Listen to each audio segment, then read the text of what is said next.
네, 안녕하세요. 축구 생각입니다. 주말에 있는 축구 승무패 토토 최종픽 공유 드리도록 하겠습니다. 이번 주 주중에 있었던 회차 같은 경우에는 저는 절반밖에 맞지 못할 정도로 좀 이변이 너무나도 많았었던 회차였었고요. 다행히도 예상대로 좀 2월이 됐기 때문에 이번 회차 주말 회차에서는 좀 금액이 많이 몰릴 것으로 생각하고 있습니다. 제가 평균적으로 8개에서 10개가 적중이 되기 때문에 그 점 참고해 주시면 좋을 것 같고요. 그리고 멤버십 관련해서는 배팅 내역이라든지 아니면 단톡방 참여를 희망하고 싶으신 분들만 멤버십에 가입을 해주시면 좋을 것 같습니다. 첫 번째 경기입니다. 브랜드퍼드 대 노팅엄 포레스트의 경기고요. 우선 뭐 투표율이나 배당이나 지금 브랜드퍼드가 좀 정배당을 받고 있습니다. 그도 그럴 것이 지금 브랜드퍼드가 최근의 흐름만 놓고 봤었을 때는 사실 이 정도의 배당과 투표율을 받을 만한 팀은 아니에요. 근데 지난 경기 때 이제 승리하면서 이제 분위기 반전을 좀 성공을 하고 있는 상황이고, 노팅엄이 지금 최근에 좋지 않은 흐름을 보여주고 있고, 더군다나 원정이고 브랜드퍼드가 홈이기 때문에 지금 두 팀의 힘싸움에서는 저는 브랜드퍼드가 앞선다라고 생각하고 있습니다.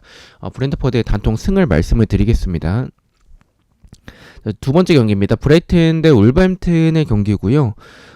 지금 브라이튼 쪽으로 배당은 좀 굉장히 낮게 책정이 됐는데 투표율은 좀 많이 몰리진 않았어요. 이 앞선 1번 경기와 비교했었을 때 배당에 비해서 좀 투표율이 많이 몰리지 않았죠. 저도 역시도 좀 그렇게 생각을 하는 경기인 게 브라이튼 같은 경우에는 투표율이 좀 배당이 좀 낮게 책정이 됐었을 때, 그리고 또한 뭐 투표율이 많이 몰렸을 때 그런 상황에서 좀 도깨비적인 모습들을 보여줄 때가 많아요. 브라이튼은 오히려 강팀과의 경기 때 뭐 미토마나 이런 측면을 활용해서 가는 그런 플레이가 더 좋은 반면에 상대가 좀 브라이튼보다 약체거나 할 때 조금 라인을 내리고 플레이를 하게 되면 브라이튼의 장점을 좀 살려내기가 어렵죠. 지금 브라이튼의 장점은 어쨌든 뭐 많은 활동량을 보여주면서 압박이나 뭐 역습에서의 좋은 부분들도 있지만 가장 큰 게 이제 측면에서의 플레이인데, 측면에서의 플레이를 상대 수비가 라인을 내리면 그것을 쉽게 뚫어내지 못하기 때문에 그런 부분에서 좀 불안하다라고 생각을 하고 있고, 많은 분들도 그렇게 생각을 하고 있는 것 같습니다. 그리고 울버햄튼이 뭐 최근에 경기력이 그렇게 좋지는 않은데 그래도 어쨌든 꾸역꾸역 이렇게 승점을 만들어내는 모습들이 있긴 해서 지금 그러한 점들을 봤었을 때 브라이튼 상대로 오히려 역습에서의 또 한 방이나 세트피스 한 방도 있을 것 같다는 생각이 들긴 합니다. 그래서 저는 이 경기는 좀 승무패로 지우는 게 좋을 것 같다라는 생각이 들어서 승무패로 지어보도록 하겠습니다. 3번 경기입니다. 엘체 대 라요의 경기고요. 이 경기도 이제 라요 쪽으로 뭐 투표율과 배당 쪽이 좀 몰려 있는데 지금 엘체는 사실 지금 꼴찌에 위치하고 있으면서 승점이 13점밖에 안 되는 것 같더라고요. 그래서 지금 남은 경기 다 이기더라도 사실 뭐 강등에 가까운 상황이라서 지금 동기부여가 그렇게 크진 않을 것 같고, 오히려 동기부여적인 측면은 강등권 팀의 엘체보다는 라요가 조금 더 높지 않을까라고 생각을 하고 있습니다. 그래서 라요가 좋아 보이는 경기이긴 한데 라요가 적은 찬스에서 득점을 만들어내는 능력은 좋지만 요새는 그 찬스 자체가 좀 많이 만들어지진 못하고 있고, 또 라요의 이런 모습들, 원정에서의 모습들을 생각을 해봤을 때 무승부의 이변도 있을 것 같다는 생각이 듭니다. 라요가 그만큼 지금 최근에 보여주는 모습들이 좋지는 않아서 뭐 상대가 엘체라서 이길 가능성은 높겠지만 무승부도 배제할 수 없다라는 생각이 들었습니다. 엘체의 무패 투픽 가져가 보도록 하겠습니다. 4번 경기입니다. 레알 대 알메리아의 경기고요. 제가 뭐 알메리아 경기를 좀 이변을 가져갈 때가 많긴 했었는데 상대가 레알이라서 뭐 알메리아가 이변을 봤었던 부분들은 아무래도 알메리아가 역습이 나쁘지 않다라는 생각이 들어서 그런 부분을 생각을 했었지만 지금 상대가 레알입니다. 레알 같은 경우에는 뭐 지난 경기 때 좀 충격적일 정도로 지로나에게 이제 대패를 했는데, 뭐 지로나가 최근에 이번 시즌 보여주는 공격에서의 화력이 워낙에 좋고 한번 흐름 타면은 좀 대량 득점을 하는 팀이긴 해서 그런 부분은 좀 이해하긴 합니다. 그래서 지금 홈에서의 경기이기 때문에 알메리아 상대로 이변은 좀 어려울 것 같습니다. 레알의 단통 승을 가져가 보도록 하겠습니다.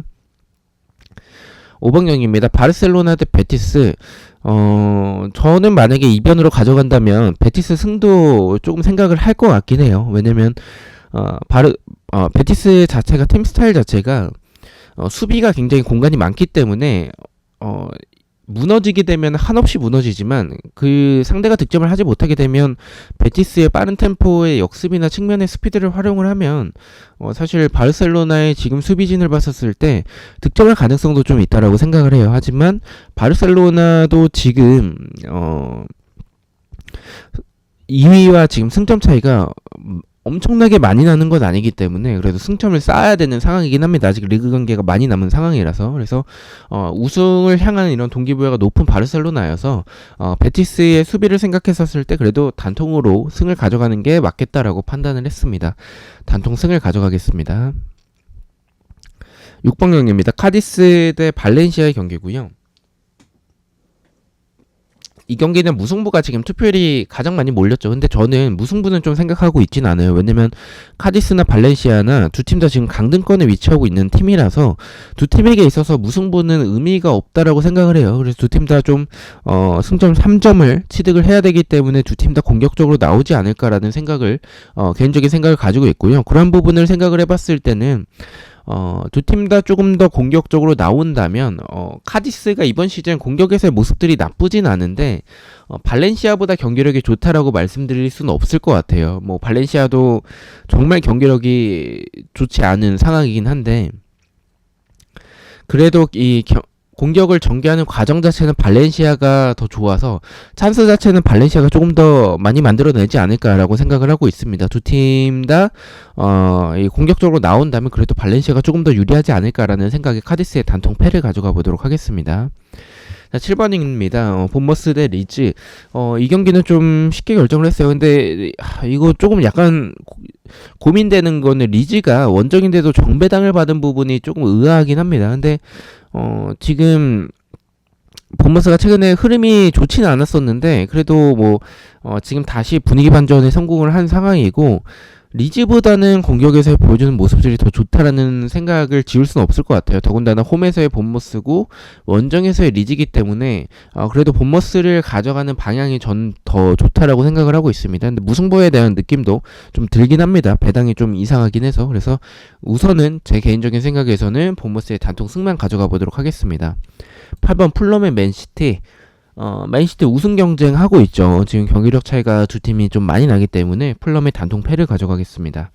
9번 맨유 대 아스톤빌라. 지금 아스톤빌라가 사실 복병의 팀이죠. 지금 제라드 감독이 있었을 때는 사실 경기력도 그렇고 결과도 굉장히 좋지 않았었는데 에메리 감독 부임하고 나서 지금 흐름이 엄청나게 좋습니다. 그래서 지금 맨유가 조금 흔들리고 있는 상황이라는 점을 생각을 해봤을 때 아스톤빌라가 해볼만 하지 않을까라는 생각도 들긴 합니다. 하지만 아스톤빌라는 너무나도 이 공격에 비해서 수비에서의 좀 불안한 부분들이 많고 맨유 역시 수비적으로는 좀 지금은 좀 흔들리는 모습들이 있긴 한데 그래도 아스톤빌라보다는 좀 안정적이다라는 생각이 들고 공격에서의 모습들은 아스톤빌라가 조금 더 우위하지 않나라는 생각이 들긴 하지만 그래도 맨유의 홈이라는 점에 있어서는 맨유가 지진 않을 것 같다는 생각을 가지고 있습니다. 맨유의 승무 투픽을 가져가 보도록 하겠습니다.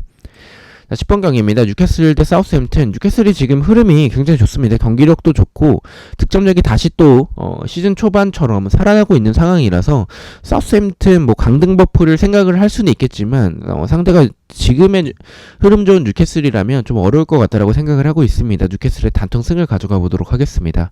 11번 경기 비아레알 대 셀타비고. 이 경기는 좀 지워보도록 하겠습니다. 비아레알이 유리해 보이는 경기는 맞다라고 생각을 하는데 저는 자꾸만 이 비아레알이 지금 경기력이 막 엄청나게 좋다는 생각이 들지 않아요. 경기들을 봤었을 때 좀 약간 순위에 비해서는 지금 경기력이 좀 떨어져 있지 않나라는 생각이 좀 듭니다. 그래서 셀타비고의 지금 공격에서의 모습들이라면 저는 이 경기는 좀 이변이 나올 가능성도 좀 크다라는 생각이 좀 들었습니다. 비아레알이 최근에는 수비적으로도 좀 흔들리는 모습들이 있고 공격에서의 득점력도 좀 엄청나게 좀 뛰어나다라는 부분을 보여주진 못하고 있기 때문에 저는 셀타비고도 해볼만 하지 않을까라는 생각에 승무패가 다 느껴진다라고 생각을 해서 승무패로 지어보도록 하겠습니다.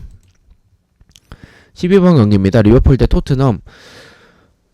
지난번 뉴캐슬과 토트넘 경기 때, 뉴캐슬의 배당이 너무 낮게 책정이 돼서, 이거 토트넘한테 이거 너무 좀 낚시로 하는 거지 않을까라는 생각을 해서, 토트넘의 이변도 좀 가져갔었는데, 그 경기를 보고 나서 후회를 했습니다. 그만큼 토트넘의 수비가 지금 말이 안 될 정도로 너무 좋지 않아서, 지금 토트넘의 수비를 좀 생각을 해봤을 때 리버풀이 흐름이 굉장히 좋지 않고 경기력이 좀 나쁘다라고 할지라도 지금의 토트넘 수비는 리버풀이 홈이라면 좀 이길 가능성이 더 높고 배당도 너무 낮게 책정이 됐기 때문에 리버풀의 가능성이 더 높다라고 생각을 하고 있습니다. 리버풀의 단통 승을 가져가 보도록 하겠습니다.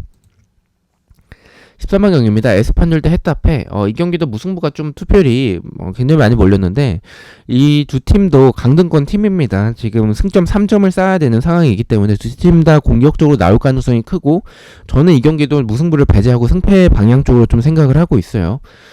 근데 지금 에스파뇰이 두 팀 다 흐름이 좋지 않은데 그래도 홈에서의 에스파뇰은 조금 더 좋은 경기력을 보여주긴 합니다. 뭐 헤타페와의 경기력 차이가 두 팀의 경기력 차이가 크지 않은 상황이라서 사실은 무승부가 맞긴 한데 저는 말씀드린 이 두 팀의 강등에 대한 승점 3점에 대한 그런 부분을 좀 생각을 해서 에스파뇰의 단통 승을 가져가 보도록 하겠습니다.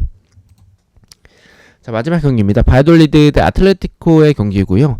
아틀레티코가 정배당을 받고 있고 투표율도 좀 많이 몰렸는데 지금 아틀레티코가 사실은 뭐 동기부여가 크지 않습니다. 뭐 우승 경쟁을 노려볼 수는 있겠지만 현실적으로 좀 어려운 상황에 위치하고 있고 뭐 4위 팀과의 승점 차이도 어느 정도 있기 때문에 사실은 이 승점을 유지하는 쪽으로 목적을 갈 가능성이 좀 지금 일정이 빠듯한 상황에서는 좀 초반부터 공격적으로 나오는 게 아니라 좀 수비적으로 나올 가능성도 있다라고 생각이 들고요. 그리고 홈에서의 바이돌리드가 만만한 팀이 아니다라는 생각이 들어요. 아틀레티코가 뭐 사실 객관적인 전력이나 경기력이나 앞서는 건 맞지만 원정에서의 경기에서 지금 체력적인 부담이 있는 상황에서 조금은 수비적으로 나올 것 같다라는 개인적인 생각이 있겠고 홈에서의 바이돌리드가 만만한 팀은 아니기 때문에 경기력은 아틀레티코지만 저는 무승부의 가능성이 더 높다라고 판단을 했습니다. 바이돌리드의 단통 무승부를 가져가 보도록 하겠습니다. 자, 이렇게 해서 14경기에 대해서 최종픽 공유를 모두 마쳤고요. 저는 또 승부패와 프로토 경기들로 다시 찾아뵙도록 하겠습니다. 시청해주셔서 너무나도 감사드리고 구독과 좋아요 너무나도 감사합니다. 감사합니다.